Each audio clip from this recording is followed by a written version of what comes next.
je préfère prévenir d'avance, je n'ai pas pu voir toutes les séries sorties en 2023 et surtout certaines grosses séries ne m'ont pas du tout intéressé. Bref, voici mon top 5 des séries sorties en 2023. En numéro 5, une série qui m'a vraiment surpris cette année, Silo sur Apple TV+, une série portée par Rebecca Ferguson. C'est vraiment ma grosse surprise cette année. Alors on est dans un monde post-apocalyptique.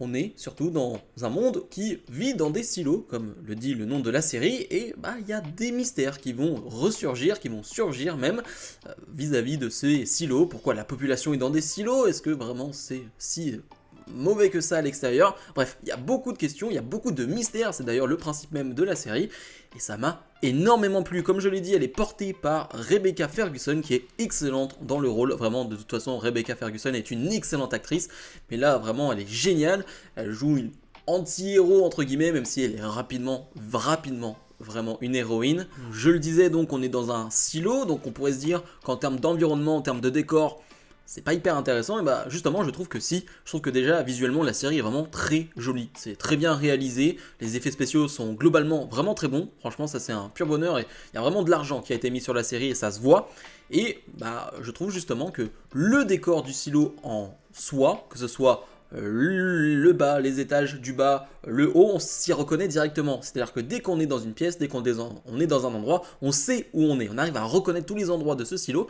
Et je trouve que c'est plutôt réussi. On termine vraiment avec un cliffhanger d'ailleurs cette saison 1. Je vous en dis pas plus si vous n'avez pas vu la série, mais gros cliffhanger pour terminer la saison. Et j'ai envie de voir directement la saison 2. Vraiment un bon coup de cœur de cette année. En numéro 4, un gros coup de cœur d'il y a seulement quelques semaines. Vraiment. C'est Love and Death, porté par Elizabeth Olsen, une série qui est en ce moment même sur MyCanal, donc n'hésitez pas à aller la voir, si vous avez MyCanal, c'est vraiment très intéressant. Je crois qu'elle est sortie il y a déjà plusieurs mois aux États-Unis, mais qu'elle arrive seulement sur MyCanal, et tous les épisodes sont sortis aujourd'hui, donc vous pouvez la regarder tranquillement. On va suivre donc Candy Montgomery dans les années 70-80, qui est finalement une femme assez normale et qui, finalement, un jour ou l'autre, décide de tromper son mari. Et à partir de ça, il va se passer pas mal de choses. Je vous en dis pas plus, c'est tiré d'une histoire vraie, donc moi j'avoue que les histoires tirées d'une histoire vraie, les séries, les films, ça m'intéresse encore un peu plus, ça rajoute encore un peu plus de trucs. Quand on connaît l'histoire derrière, ça fait froid dans le dos, mais c'est une histoire vraiment très très bien portée, là aussi, par une actrice féminine, Elizabeth Olsen, qu'on connaît bien évidemment pour être Scarlet Witch, mais qui est une actrice formidable. On peut retrouver aussi dans la série Jesse Plemons, qu'on a vu dans Breaking Bad, bien évidemment, et pour les fans de Marvel, Kristen Ritter, qu'on a vu, bien évidemment, dans Jessica Jones, c'est elle Jessica Jones, donc plutôt cool de la retrouver là, ça faisait un petit moment que je l'avais pas vue, mais voilà, content de la voir, mais vraie bonne série, là aussi je trouve que c'est bien produit, bien évidemment on n'est pas sur quelque chose d'apocalyptique ou quoi que ce soit, il n'y a pas d'effets spéciaux, mais je trouve que c'est bien fait, je trouve que c'est bien réalisé, je trouve que c'est très beau, les costumes, par exemple Candy Montgomery porte énormément de costumes, de vêtements d'époque, et vraiment je trouve ça hyper joli, Elizabeth Olsen est vraiment rayonnante dans ce rôle, bref, je vous en dis pas plus, ça peut paraître flou quand je vous le dis comme ça, mais j'ai pas envie de vous en dire plus parce que l'histoire prend un tournant rapidement et vous donner un peu le plot et vous donner finalement ce qui va se passer, c'est pas hyper intéressant, donc juste allez la voir. Et franchement, ouais, je pense que vous n'allez pas être déçus. En numéro 3, et je préfère le prévenir, en numéro 2 et en numéro 1, c'est pas hyper original non plus, mais c'est comme ça. On retrouve The Last of Us, porté bien évidemment par Pedro Pascal et Bella Ramsey. Alors il faut savoir que moi je n'ai absolument pas fait les jeux, je ne connaissais absolument pas cette histoire, The Last of Us. Vraiment pour moi c'était juste un jeu vraiment auquel je ne jouerai jamais, c'est fait bien trop peur pour moi, donc j'ai même pas cherché à comprendre ce que c'était réellement, mais j'étais intrigué par cette série en voyant les premiers trailers, en voyant les premiers teasers, et j'ai pas du tout été déçu. Je parlais de production de qualité, là pour le coup, il y a du budget et ça se voit, ça fait plaisir à voir. On a du bon zombie, même si c'est vrai que c'est une critique qui a été faite assez souvent sur la série, et je peux totalement la comprendre, c'est que justement il n'y a pas énormément de zombies, en tout cas d'infectés, il n'y en a pas énormément, et quand on les voit pour le coup ils sont vraiment très beaux, très bien réalisés, très visuellement ils ont de la gueule, et ça je trouve ça cool, mais forcément c'est une série qui personnellement m'a touché émotionnellement. Je trouve que à ce niveau-là, c'est une réussite totale. Vraiment, elle te touche au plus profond de toi. Moi qui connaissais absolument pas The Last of Us, dès le premier épisode, j'ai été bouleversé. Voilà, j'en dis pas plus, mais je pense que On a tous vu The Last of Us aujourd'hui, quasiment tous, donc c'est pas vraiment un spoiler, mais je préfère pas en parler. Mais voilà, dès le premier épisode, ok, j'ai compris le ton de la série, et forcément, il y a un épisode qu'on retient tous qui nous a encore un peu plus ému sur ce couple, ce qui est presque finalement une histoire secondaire, qui est une histoire secondaire, mais qui est mise en avant de cette manière-là, ce couple homosexuel qui est mis en avant, toute cette histoire sur cet épisode qui est vraiment formidable, vraiment c'est un épisode extraordinaire je trouve de A à Z. Bref. Je vais pas rentrer dans les détails parce que c'est The Last of Us et bien évidemment c'est hyper connu et tout le monde a vu cette série. Mais ouais, là aussi un gros coup de cœur de cette année et j'étais obligé de le mettre sur le podium. En numéro 2, quelle surprise, la série Star Wars Ahsoka. Bien évidemment je dis quelle surprise avec un ton ironique. Pour ceux qui connaissent la chaîne, vous savez à quel point j'ai adoré cette série, à quel point je suis fan de Star Wars. Et pour moi, cette série était un véritable bonheur de A à Z. J'ai pas boudé mon plaisir, j'ai adoré tous les épisodes. Quasiment chaque épisode, je me disais, ah mais attends, cet épisode-là est meilleur que le précédent. J'ai trouvé ça vraiment dingue.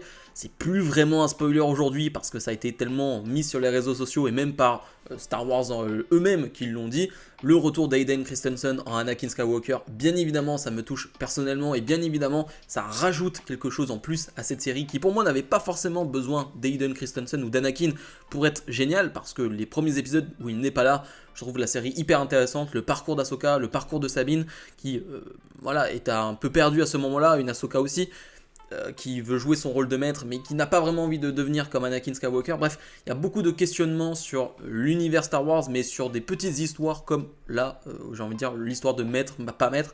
Bref, c'est hyper intéressant comme série. Je parle beaucoup de réalisation mais là aussi je vois qu'il y a du budget. Je trouve que les combats au sabre laser sont ce qu'il y a de plus réussi de ce qu'on a vu là ces dernières années en termes de combats au sabre laser. Dans le monde de Star Wars, vraiment je trouve que c'est hyper réussi, c'est hyper fluide, c'est bien filmé. À aucun moment je me dis oula, je comprends pas l'action. Non, je comprends l'action à chaque fois. Ça paraît être basique à dire, mais souvent les fights sont un peu trop cutés, sont mal mis en scène, et du coup on comprend pas grand chose. Bah là, c'est pas du tout le cas. Donc vraiment, pur bonheur cette série. Bon, là aussi, c'est pas hyper original. Et en numéro 1, bah là aussi, hein, pas vraiment une surprise.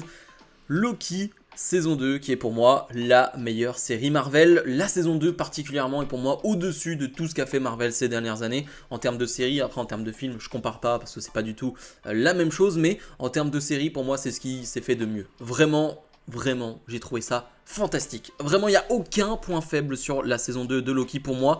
C'est une réussite totale.